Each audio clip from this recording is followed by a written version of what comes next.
ಡಿ.ಜೆ.ಯಲ್ಲಿ ಕೆ.ಜೆ.ಯಲ್ಲಿ ಪ್ರಕರಣ ಇಡೀ ರಾಜ್ಯ ಮಾತ್ರ ಅಲ್ಲ, ದೇಶಾದ್ಯಂತ ಗಂಭೀರವಾಗಿ ಅದನ್ನು ಪರಿಗಣಿಸಲಾಗಿದೆ. ಇಡೀ ರಾಜ್ಯದ ಜನತೆಗೆ, ದೇಶದ ಜನತೆಗೆ, ಇಲಾಖೆ ಅಧಿಕಾರಿಗಳಿಗೆ ಕೂಡ ಅದರ ಗಂಭೀರತೆ ಏನೆಂಬುದನ್ನು ಗೊತ್ತುಂಟು.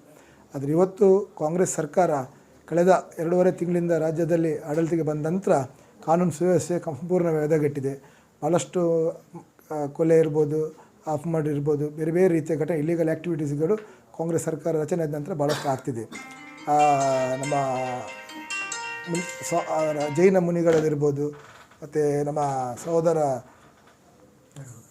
ವೇಣುಗೋಪಾಲ್ ಅವರು ಇರ್ಬೋದು, ಮತ್ತು ಭಾಳಷ್ಟು ಮರ್ಡರ್ ಕೇಸ್ಗಳು ಆಗ್ತಾ ಉಂಟು. ಅದರ ಅರ್ಥ ಏನಂದರೆ, ಕಾಂಗ್ರೆಸ್ ಅವರ ಮನಸ್ಥಿತಿ ಏನಂದರೆ, ಇದೇ ರೀತಿಯ ಗೊಂದಲದ ವಾತಾವರಣ ನಿರ್ಮಾಣ ಮಾಡಿದರೆ ಮಾತ್ರ ಅವರಿಗೆ ಈ ರೀತಿಯ ದಂಧೆಗಳಿಗೆ ಸಹಕಾರ ಕೊಡಲಿಕ್ಕೆ ಆಗ್ತದೆ ದೃಷ್ಟಿಯಲ್ಲಿ ನೇರವಾಗಿ ಅವರು ಕಾಂಗ್ರೆಸ್ ಅವರು ಭಾಗಿಯಾಗ್ತಿದ್ದಾರೆ.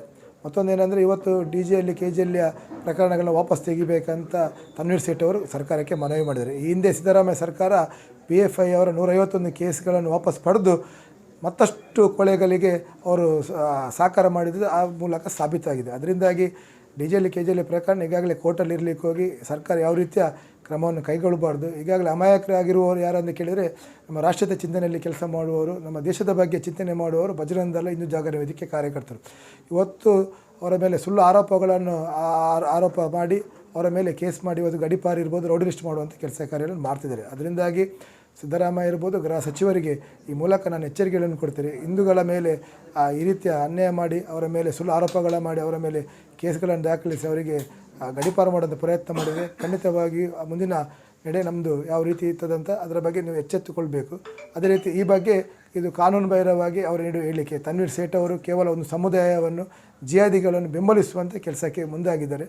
ತನ್ವೀರ್ ಸೇಠ್ ಅವರೇ ಎಚ್ಚರಿಕೆ ಇಟ್ಕೊಳ್ಳಿ. ಕೇವಲ ನೀವು ಶಾಸಕರಾಗಿ ಈ ರೀತಿಯ ಕೃತ್ಯಗಳೆಸೋದು ಸರಿಯಲ್ಲ. ರಾಜ್ಯದ ಜನರ ಬಗ್ಗೆ ಕಾಳಜಿಯಿಂದ ಕೆಲಸ ಮಾಡಬೇಕಾಗ್ತದೆ. ಅದರಿಂದಾಗಿ ಈ ರೀತಿಯ ಕೇಸ್ಗಳನ್ನು ವಾಪಸ್ ಪಡೆಯುವ ಬಗ್ಗೆ ನೀವು ಸರ್ಕಾರಕ್ಕೆ ಮನವಿ ಮಾಡಿದರೆ ನೀವು ಜಿಹಾದಿ ಸಂಘಟನೆಯ ಸದಸ್ಯರಲ್ಲಿ ಒಬ್ಬರು ಅಂತ ನಾನು ಭಾವಿಸ್ತೇನೆ. ಅದರಿಂದಾಗಿ ಜಿಹಾದಿಗಳೊಟ್ಟಿಗೆ ನಿಮ್ಮನ್ನು ಕೂಡ ಸೇರಿಸ್ಕೊಂಡು ಇನ್ನು ಮುಂದೆ ನಿಮಗೆ ಧಿಕ್ಕಾರ ಹಾಕುವಂಥ, ನಿಮ್ಮನ್ನು ಬಹಿಷ್ಕರಿಸುವಂಥ ಕೆಲಸ ನಾವು ಮಾಡ್ತೇವೆ.